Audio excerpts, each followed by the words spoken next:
নমস্কার বন্ধুরা, ফিরে এলাম স্পোর্টস ক্যান বাই আরজির আরও এক এপিসোড নিয়ে, যেখানে আজ বলবো এক দুর্দান্ত প্রত্যাবর্তনের গল্প। ক্রিকেটে কি গল্পের শেষ আছে? কিন্তু কিছু গল্প থাকে যাতে শুধু পরিসংখ্যান নয়, বরং লড়াই, হারিয়ে যাওয়া আর ফিরে আসার কাহিনীও থাকে। আজ শোনাবো এমনই এক গল্প, যে গল্পের শেষে আপনার মনে জাগবে এক বিস্ময়কর প্রশ্ন: এভাবেও ফিরে আসা যায়?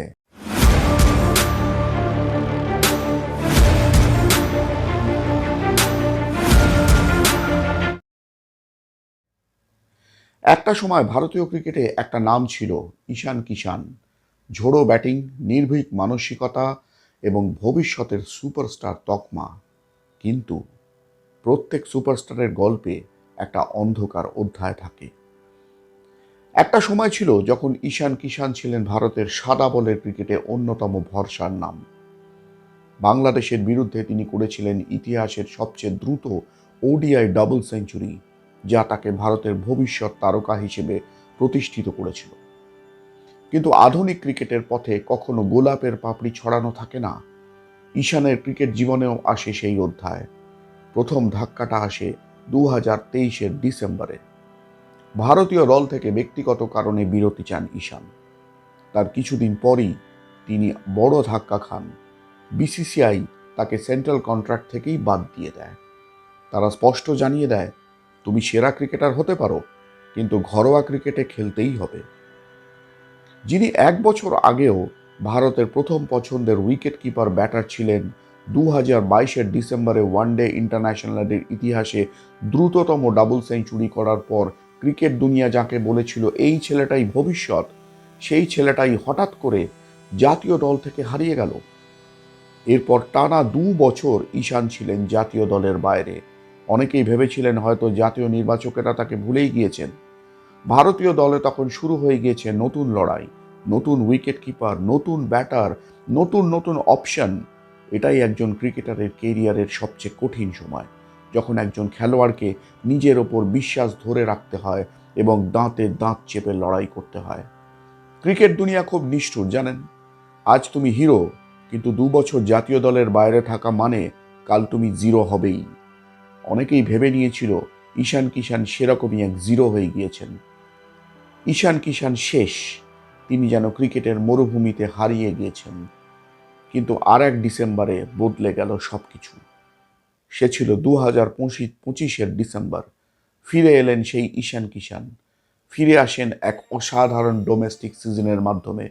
ঝাড়খণ্ডকে নেতৃত্ব দেন তিনি এবং প্রথমবারের মতো নিজের রাজ্যকে সৈয়দ মুস্তাক আলী ট্রফি জেতান। শুধু তাই নয়, তিনি টুর্নামেন্টে সর্বোচ্চ স্কোরারও হন এবং টুর্নামেন্টে প্রায় 197-এর স্ট্রাইক রেটে ব্যাটিং করেন। 197-এর স্ট্রাইক রেট! কী সব বিস্ফোরক ইনিংস তার! ফাইনালে 49 বলে 101, তার আগে ত্রিপুরার বিরুদ্ধে 50 বলে 113। সেই ইনিংসে 10টা 4, 8টা 6। মুস্তাক আলী ট্রফির ইতিহাসে একই সিজনে কখনো এত 6 হাঁকাননি কোনো ব্যাটসম্যান। 33টি ওভার বাউন্ডারি মেরেছিলেন, 51টি বাউন্ডারি, প্রায় 57.5 রানের গড়ে 517 রান তোলেন তিনি। এই পারফরমেন্সের পর তাকে ভারতীয় টি-20 দলে সুযোগ না দিয়ে পারতেন নির্বাচকেরা? একেবারে অবিশ্বাস্য প্রত্যাবর্তন। ভারতীয় দলে ফিরেও তার ব্যাটে সেই ঝড় থামেনি। নিউজিল্যান্ডের বিরুদ্ধে টি-20 সিরিজে তার স্ট্রাইক রেট ছিল 231। সেই সিরিজের শেষ ম্যাচে 10টা 6 হাঁকিয়ে 43 বলে 101 রান করেন তিনি। তার আগে সিরিজের দ্বিতীয় ম্যাচে 32 বলে 76। সাউথ আফ্রিকার বিরুদ্ধে টি-20 বিশ্বকাপের প্রস্তুতি ম্যাচে 20 বলে 53 রান। অবিশ্বাস্য বললেও বোধহয় কমই বলা হবে। অথচ শেষ 2 বছর কি লড়াইটাই না করেছিল 25-26 বছর বয়সের ছেলেটা। শুধু ক্রিকেট নয়, ছিল তুমুল মানসিক লড়াইও। নিজের প্রতি বিশ্বাস অটুট রেখে নিজের পারফরম্যান্স অ্যানালিসিস করেন তিনি। তার মাইনাস পয়েন্টগুলো ঠিক কোথায় কোথায় তা নির্ধারণ করেন। লক্ষ্য স্থির করেন কোন ফরম্যাটে খেলবেন, কিভাবে খেলবেন, এবং সবটাই ছিল একেবারে পারফেক্ট। ঘরোয়া ক্রিকেটে ফিরে এসে দলীপ ট্রফিতে সেঞ্চুরি, রঞ্জি ট্রফি, বিজয় হাজারে, মুস্তাক আলী, সব টুর্নামেন্টের রানের বন্যা। আইপিএলেও দুর্দান্ত পারফরমেন্স। এই 2 বছরে নিজেকে কিভাবে কামব্যাকের জন্য তৈরি করেন ঈশান?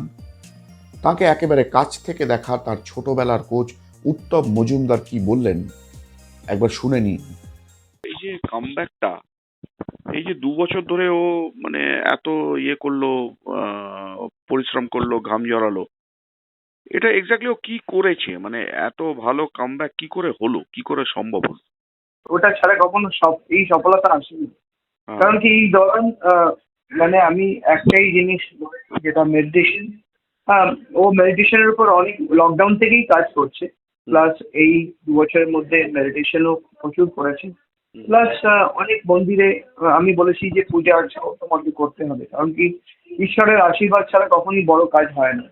হ্যাঁ, আর ওই ঈশ্বরের আশীর্বাদেই আমার মনে হয় সে আজ এত ভালো করেছে। আর আমি ওর মাইন্ডসেটের উপর অনেক বেশি কাজ করেছি। কারণ কি বড় লেভেলের ক্রিকেটে কারণ কি ওর স্কিল তো আমি জানি যে ও কিরকম ডেভাস্টেটিং প্লেয়ার্স ও আগে দিই। কারণ কি যে player already world record holder 200 210, মানে যে ওয়ার্ল্ড রেকর্ড ওয়ান ডে করে রেখেছে, সে তো কখন ছোট মোটো প্লেয়ার হতে পারে না, তাই না? বাট তার স্কিলস के উপর তো আমার সবসময় কনফিডেন্স ছিল। বাট যেটা কম ছিল সেটা হচ্ছে তার মেডিটেশন, তার ফোকাস আর তার কনসিস্টেন্সি। এই দুটোর উপর আমি অনেক বেশি ওর মাইন্ডের সঙ্গে অনেক বেশি কাজ করেছি। আর সেটাই তার রেজাল্ট এখন দিচ্ছে। মানে স্কিল ওয়াইজ বেশি কাজ করার থেকে আপনি মেন্টালিটি, সাইকোলজিক্যাল আচ্ছা, ডেভেলপমেন্ট অনেক বেশি করেছেন। হ্যাঁ, হ্যাঁ, হ্যাঁ। কারণ কি ও তো জানি ওটা তো ওর একটা মানে আইডিয়োলজি, মানে ওর ওর ওই খেলাটাই ওর অনবদ্য, ওইটাই ও খেলে। শুধু আমি ওকে ধরিয়ে দিয়েছি যে কোন বলে কোন শটটা খেলতে হবে আর কখন খেলতে হবে। আর ওইটা তখনই হয় যখন মেন্টাল মেন্টাল স্ট্রেংথটা চলে আসে, যখন মাইন্ডসেটটা টোটালি পারফেক্ট কাজ করে, তখন মানুষের ভিশনটা অনেক বড় হয়ে যায়। আর এই 2 বছরের মধ্যে আমি ও মানে ওকে বলে দিয়েছিলাম যে কোনো নেগেটিভ কথা না শুনতে, না নেগেটিভ কোনো ওয়ার্ডস নিয়ে কথাবার্তা বলতে, না তুমি বলবে, না অন্য কারোর কথা শুনবে। ও যখন মানে এই কাজটা করছিল 2 বছরে, ও যখন একটা কামব্যাকের প্রসেসে ছিল এবং ও যেভাবে ডেভেলপ করছিল, এবং আপনি তো সেটা দেখেছেন, দেখে কি আপনার মনে হচ্ছিল যে ও এইরকম মানে ডিভাস্টেটিং ওয়েতে ও ফিরে আসবে? আমি এর থেকেও আরো বেশি চিন্তা করেছিলাম আমরা। Is it? আচ্ছা। এক্স্যাক্টলি। কারণ কি হ্যাঁ, কারণ কি আমরা প্রতিটা মুহূর্তে আমি ওর জন্য ড্রিম দেখেছি। এটা তো একটা জাস্ট ফর একটা ফল। আমি বলেছি যে এর থেকেও আরো বড় ফল আসবে, বাট তোমাকে অনেক জিনিসটাকে অনেক লাইটলি নিতে হবে। শুনলেন কি বললেন উত্তমবাবু? যখন সবাই মনে করেছিল ঈশান হারিয়ে গিয়েছে, তখন নিজেকে অন্য মানুষ তৈরি করার কাজে ডুবেছিলেন তিনি। নিজের স্কিলের ওপর যতটা না জোর দিয়েছিলেন, তার চেয়েও বেশি জোর দেন মানসিক শক্তি ও মনোসংযোগ করার ক্ষমতায়, যার ফল পাওয়া গিয়েছে হাতে নাতে। মুস্তাক আলী ট্রফিতে শুধু ব্যাটার নয়, ক্যাপ্টেন হিসেবেও ঈশান অসাধারণ ছিলেন। সাহসী সিদ্ধান্ত নেওয়া ও সঠিক ফিল্ডিং পরিবর্তন করা, দলের প্রতিটি প্লেয়ারকে আত্মবিশ্বাস যোগানো, সবকিছু একেবারে নিখুঁতভাবে করেছেন। তার আক্রমণাত্মক ক্রিকেট মানসিকতা পুরো দলকে প্রভাবিত করেছিল। ভাবুন একবার, যে ছেলেটা নিজেই লাইমলাইটে ফিরে আসার লড়াই করছে, সেই কিনা আত্মবিশ্বাস যোগাচ্ছে তার সতীর্থদের। নিজের প্রতি কতটা আস্থা থাকলে এমনটা করতে পারে সে? একে আত্মবিশ্বাসের চরম দৃষ্টান্ত বলবেন না তো কাকে বলবেন? মুস্তাকের ফাইনালে মাত্র ৪৯ বলে ১০১ রান করে জাতীয় নির্বাচকদের উদ্দেশ্যে ছুড়ে দিয়েছিলেন একটা স্টেটমেন্ট, একটা চ্যালেঞ্জ এবং সঙ্গে একটা বার্তাও। ফিরে আসার চাবিকাঠি কিন্তু সেই ডোমেস্টিক ক্রিকেটে। ১ ডিসেম্বরে হারিয়েছিলেন প্রায় সব কিছুই, কিন্তু এই ডিসেম্বর কিছু হারানোর নয়, ছিল ফিরে পাওয়ার ডিসেম্বর। ২ বছর আগে ১ ডিসেম্বরে দল থেকে বাদ পড়েছিলেন, আর ২ বছর পরে আর ১ ডিসেম্বরে ভারতীয় টি-20 টিমে প্রত্যাবর্তন। তার এই ঘুরে দাঁড়ানোর কাহিনী নিয়ে একটা সিনেমাও হয়ে যেতে পারে, যার নাম অনায়াসে হতে পারে আ টেল অফ 2 ডিসেম্বরস। সত্যি এ যেন এক সিনেমার গল্প।